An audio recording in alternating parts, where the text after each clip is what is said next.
This is the theatre of Teatro Farnese, rebuilt after the Americans destroyed it with a bomb in the Second World War.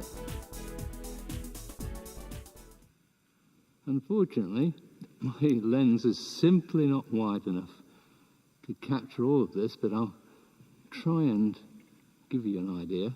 Helen and I are the only ones here at the moment, and this is reputedly the world's first proscenium arch. Of course, it's a reproduction, but it was here that they first supposed to have used the proscenium arch to let the audience see the action, as it were, through a window, rather than in the round, as in Shakespeare's theatre. This was built in 1618, the original one, so you can judge. People used to sit all around the stage. Anyway, let's walk up and have a look at the view from the stage.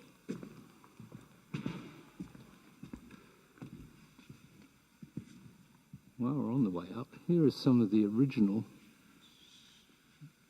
decorations.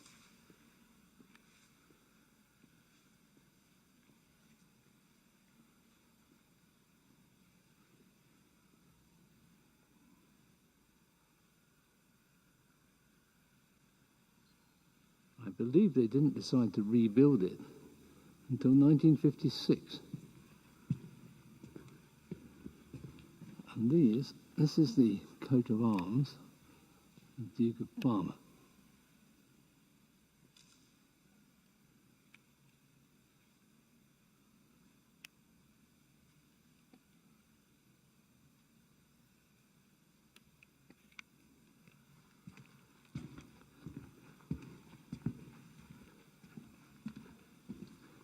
Now you'll notice the stage has forced perspective.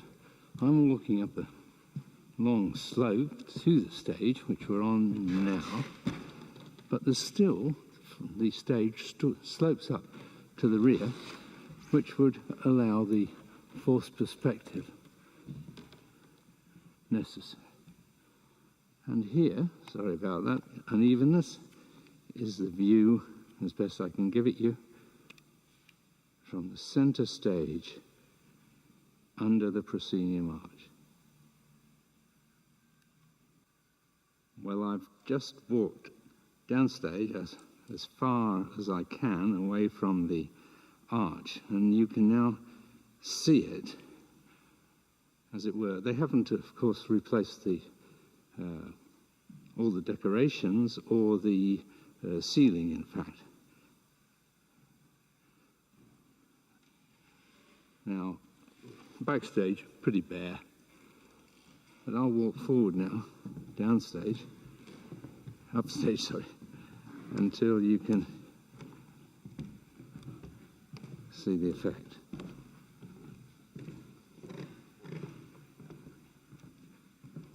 A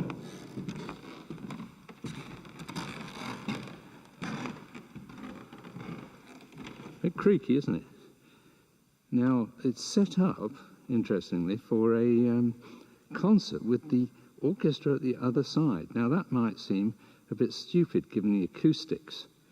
You should be able to hear this perfectly clearly. There's no echo whatsoever, in spite of the roof. If I just pan up to the roof, you'll see the roof is not being restored. In spite of that, the acoustics are very dead. There's not a lot of sound. Helen was down at the far end there, where the orchestra is now, and she says that the sound was very clear.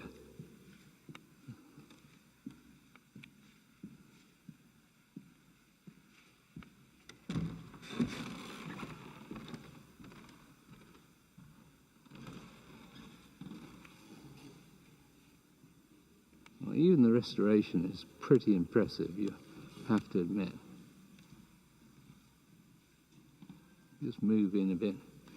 The audience was always invited, and it was used for the marriage of Margherita de' Medici and Duke, and in fact was used for weddings afterwards.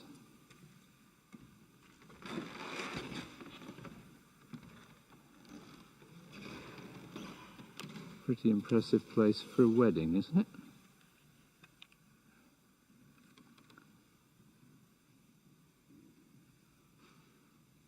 No, there we are. Teatro Farnese.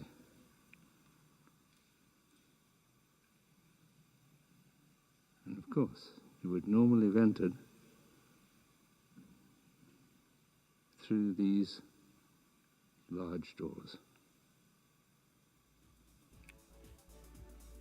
Unfortunately, I can't go into the rear of the theatre because that bit's blocked off at the moment. But I think this is more than enough to give you the impression of this magnificent place.